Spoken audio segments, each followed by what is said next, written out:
Sis and wellness, everything wellness, mind, body, and soul. Hey everybody, so I'm back ready to discuss episode 2, Ready to Love DC, the episode where all of the singles come together and meet one another. So everyone arrived to the mansion looking sexy and ready to mingle off the bat. That was my first impression. The funny moment that the episode pretty much began with was Tyrone singing a Korean song to Sabrina, trying to impress her to make that connection because she's Korean, and then he spent some time in the military stationed in Korea. So as the people talked, they introduced themselves as far as where they're from and just connecting, and the vibes were flowing. And I noticed that no one really said they're from here. I could just tell off the bat that Sabrina also was a favorite to the men.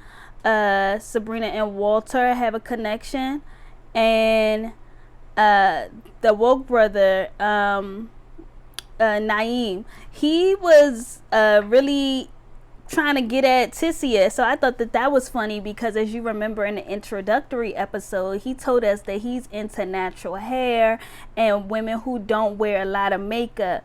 Now, correct me if I'm wrong, but Tissia had that wig down like maybe 22 inches, if I could guess, down to almost her butt. She had her face beat. So I thought that was funny to notice, because it's like, you know, although you feel like you might like a specific thing, it's also good to not really have a rigid list and give people a chance, because at the end of the day, underneath that wig, she probably got some beautiful natural hair. So anyways, just wanted to point that out. So Frank, the cocktail man, he was working the room. Like, he was really a social butterfly, and it really seemed like his element. Courtney walks in with her big natural hair, and the men were really feeling her off the bat. I expected Naim to be in her face a little bit more than what he was, because I mentioned before, like, that's pretty much his type. Courtney's his type. So Corey was doing the most. Corey was doing the absolute most. He talked about it first episode when we got introduced to him. The fact that he really has this formula, which is a copy paste to get women on a first date with him. Don't get me wrong. What works for you works for you. However, that might work in the DMV. That could be your formula to get women on a first date, you know, scattered around the DMV. But that cannot be your strategy in a concentrated group of people. And he gets exposed later in the episode, but I thought he was off the chain for even really trying that technique amongst, I think it's only 20 of them. So in a group of 20 people, to really feel like these women are not going to be onto me. Like, bruh, like, Anyways, so, like I said, Corey, he was doing the most. He connected with Courtney. He asked for a date. They exchanged numbers. Tommy comes in and he speaks to the group, and he announces that 2 people will be going home. Corey, he pulls another young lady to the side, asks her on a date. He's still on his copy and paste bullshit. Like, he's on that throughout the episode. Cornelius has a conversation with Dr. Hazel, which is Camille. She's soon to be. She says she's working on her dissertation to become a doctor. So I thought that was cool. She was attracted to him, and they talked about different areas. But then in her little confessional, I started to see a little bit of red flags with her. I could see that she's controlling, kind of possessive, because it's like, girl, this is the first time you meeting this man. You talking about that's your boyfriend. Y'all gonna have a baby. All kind of stuff was coming out of her mouth. That was like, okay, so this is also the same lady who was engaged 3 times and never made it down the aisle, mind you. So keep that. I feel like that's something to be noted and to be, you know, kept in the back of our heads. Libba, she was working the room as well. She spoke with Lamont. She spoke with Carrington. Carrington was acting like he didn't really care for Libba at all. My boy Lamont, I told you Lamont, I was really rooting for Lamont. We find out at the end of the episode Lamont is one of the people who ends up going home. But I think it's something cool about a dude that can be like expressive and vulnerable in that way. And like I said, he's a spoken word artist, and I just feel like, you know, he was there for the right reason. He was looking for a genuine connection. It just didn't work. Like, the ladies wasn't feeling him like that. So I thought him and Aisha had a connection, but once he started spitting that spoken word game with her, she was like, baby, like, let me find the easiest way to exit this conversation, because she was not here for it. I guess he rubbed her the wrong way, and I do admit that was pretty corny. The way that he kind of started like reciting poetry is like, I don't even, or maybe the way they edited it did not look like she asked him for any of that, and he just started going in as if he knew like this is what she wants, and it really wasn't what she wanted. Yeah, so Sabrina, she gets stolen away by Corey. He asked her if she found him attractive. Corey, like, you don't need to ask anyone if they find you attractive. That's something someone offers up and compliments you and says. That's not something that you feel the need to go to someone and say, hey, do you think I'm attractive? That sounds so stupid.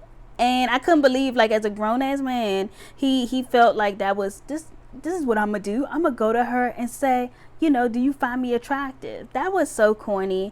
I don't think anybody's into like a conceit. I've never heard nobody say like, oh, I want a conceited man, a self-absorbed man. Like, no one says that, and I feel like he should know better.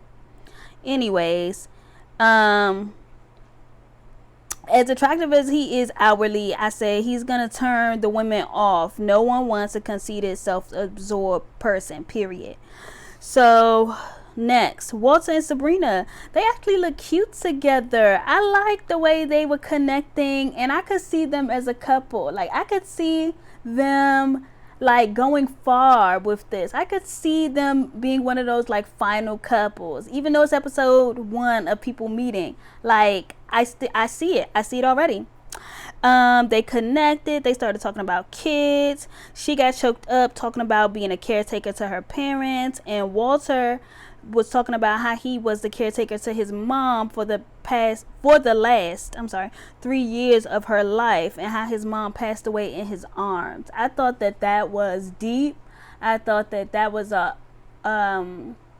very vulnerable moment that they shared, because they, like I said, this is the initial meeting. So I just felt like if they could dig that deep and connect on that level already, then, you know, I'm excited for what's to come with those two. Rooting for them to get to know each other further is what I put down. So Courtney and Cornelius, they have a bond. They talked about growth. Courtney and Cornelius found their way back to one another throughout the night. And I don't know where Camille was, but as I mentioned, Camille, or Dr. Hazel to come, I noticed she's a bit possessive. Like I said, she made a little jokey joke in her confessional about how he's her boyfriend and they're gonna have kids and all this kind of stuff.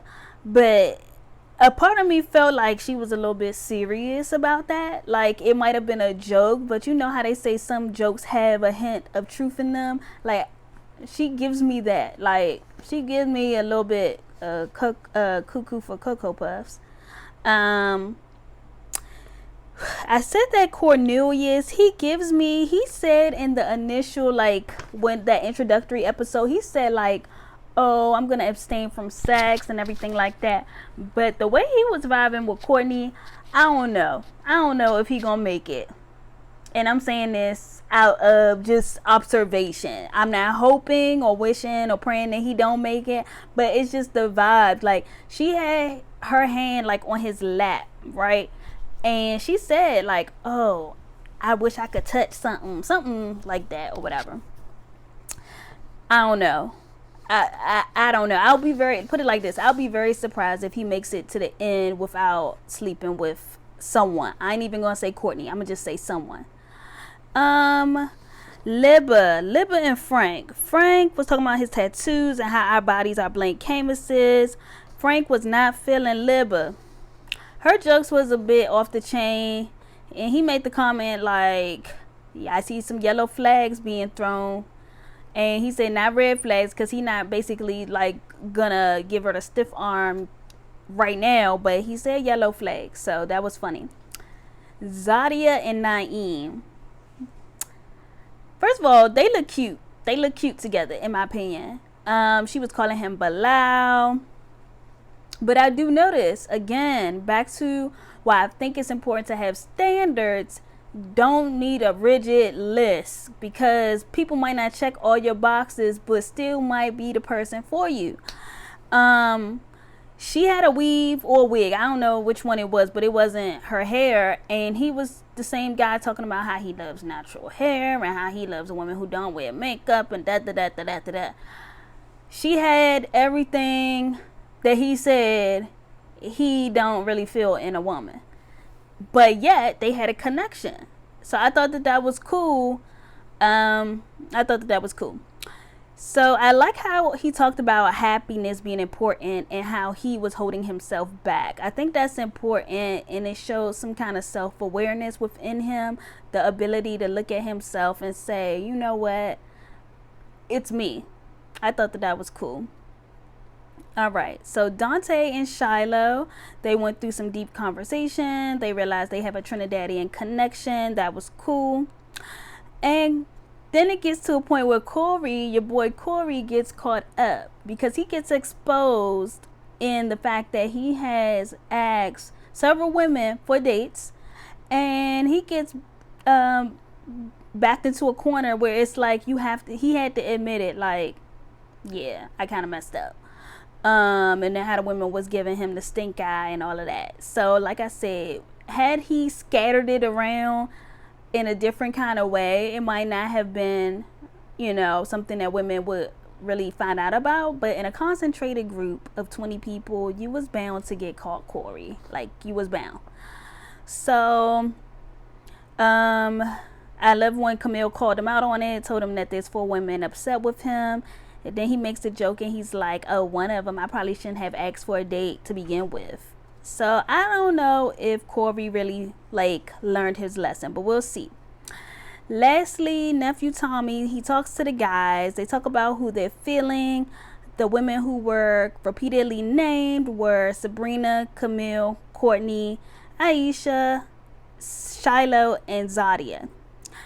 The women that they really weren't feeling was Tissia and Libba. Now the funny thing is that Tissia actually had a connection with 3 to 4 guys. That's what we find out at the end. So she was surprised to find out she was at the bottom. Because when nephew Tommy tells the whole group who was at the bottom, she gets named. And I thought that was interesting how she could exchange numbers with multiple dudes and everything like that. But then she's still at the bottom.